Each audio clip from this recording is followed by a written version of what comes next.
Так больше жить нельзя, думала Алла, прижимая к себе годовалого сынишку. Заснула она только под утро. Вечером Борис опять пришел поздно и опять пьяный. Всю ночь были семейные разборки, муж угомонился только в 4 утра. Засыпая с первыми лучами солнца, вся в слезах и с разбитой губой, Алла приняла важное решение: надо уходить из дома, бежать подальше от этого человека и от этого места. Как ее вообще угораздило выйти замуж за него, она помнит плохо. Вышла из детского дома, как из тюрьмы, идти некуда, родных нет, дома нет, она в полном неведении. В тот самый момент на ее пути и попался Борис. Его перед самой свадьбой бросила невеста. Видимо, уже что-то поняла про своего будущего мужа и вовремя успела сделать шаг назад. Борис поклялся себе, что назло бывшей женится на первой встречной. Вот Алла ему и подвернулась в самый неподходящий для нее момент. Они стали жить гражданским браком.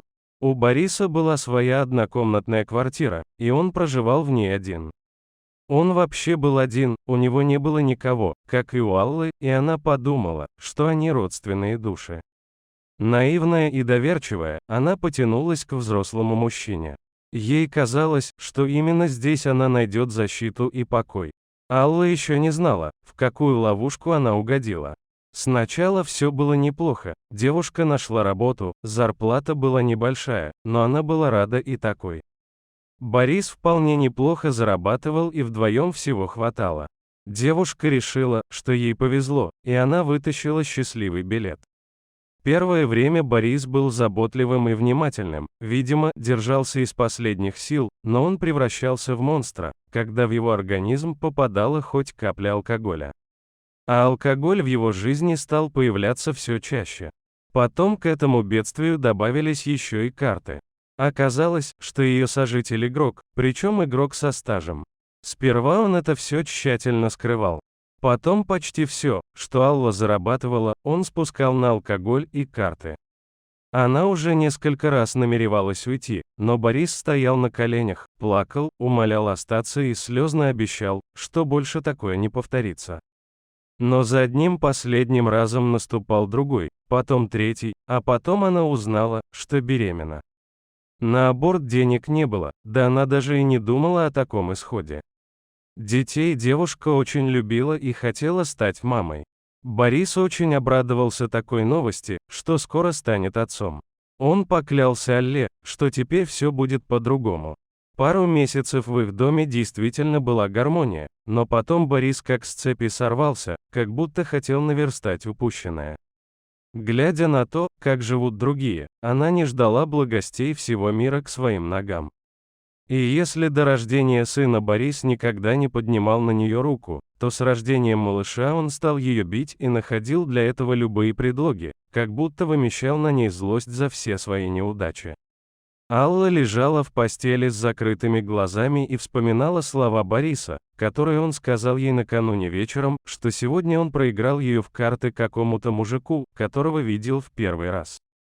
Так что собирай вещи, из завтрашнего дня ты чужая жена.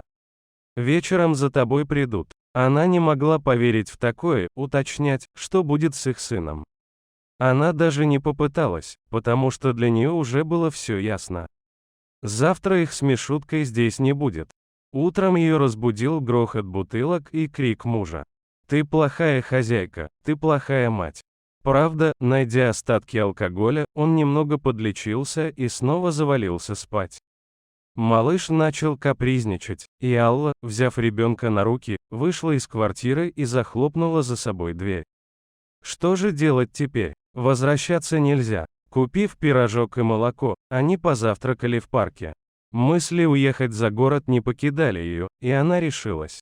Сев в электричку, выбрав конечную станцию, они уехали из города. Она выбрала именно эту станцию, потому что ее название ей казалось каким-то знакомым. Где-то она уже слышала это необычное слово «особь». Ей вдруг показалось, что она знает его очень давно, еще с детства. А может, это как-то связано с ее семьей? Ведь она ничего не знает о себе. Кто она, откуда, почему оказалась в детском доме? Она не знает никого из родных и даже близких. В ее деле написано «сирота-подкидыш». Приехав на станцию уже после обеда, девушка не знала, что делать дальше. Пройдя по перрону между торгующими овощами и фруктами женщин, она уже думала возвращаться обратно в город. «Ты расскажи, девонька, что ты ищешь на станции? Может, жилье снять хочешь?» — спросила одна из женщин. «Хочу», — уверенно ответила Алла, хотя денег у нее было очень мало. «Так живет у нас Матрёна на хуторе, недорого берет с постояльцев. Здесь недалеко, километра 3, и женщина махнула рукой в сторону леса. «Иди, не бойся, тут недалеко, найдешь старый домик». Алла подхватила сына и хотела что-то расспросить у этой женщины. Только ее уже не было. Оглянувшись по сторонам, девушка немного замешкалась. Ее пугала незнакомая дорога, уходящая в лес. Немного подумав, Алла с Мишуткой на руках решилась идти.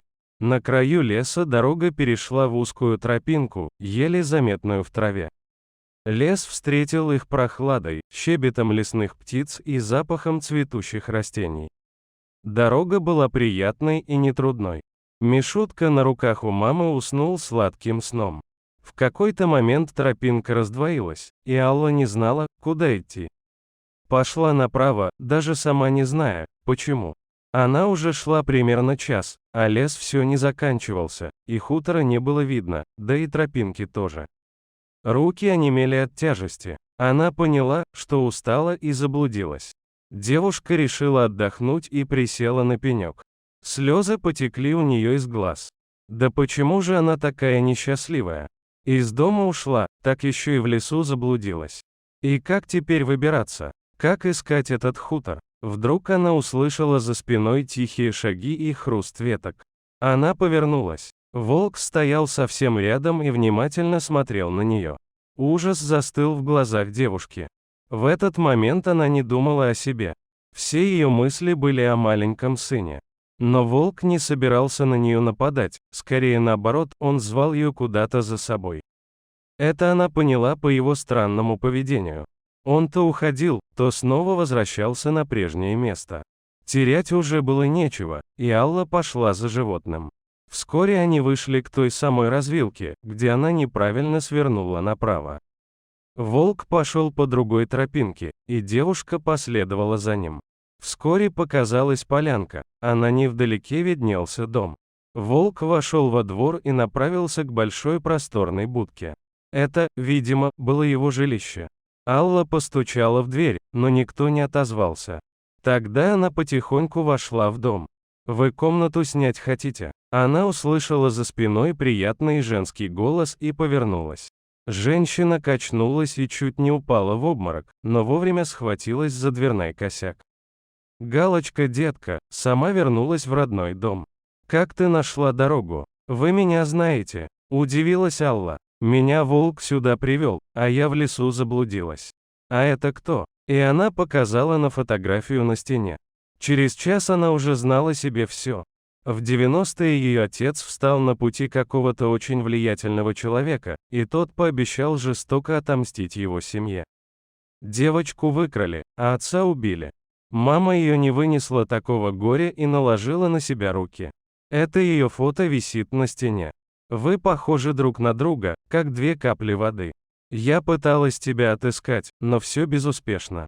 Видимо, тебя гораздо позже подкинули в детский дом, потому что я у них была несколько раз. А может, было все проплачено. Времена тогда были очень подлые. Так что это твой дом, девочка. Он принадлежит вам по праву. Дорогие зрители, если вам понравилось это видео, то ставьте лайк и подписывайтесь на наш канал. До свидания.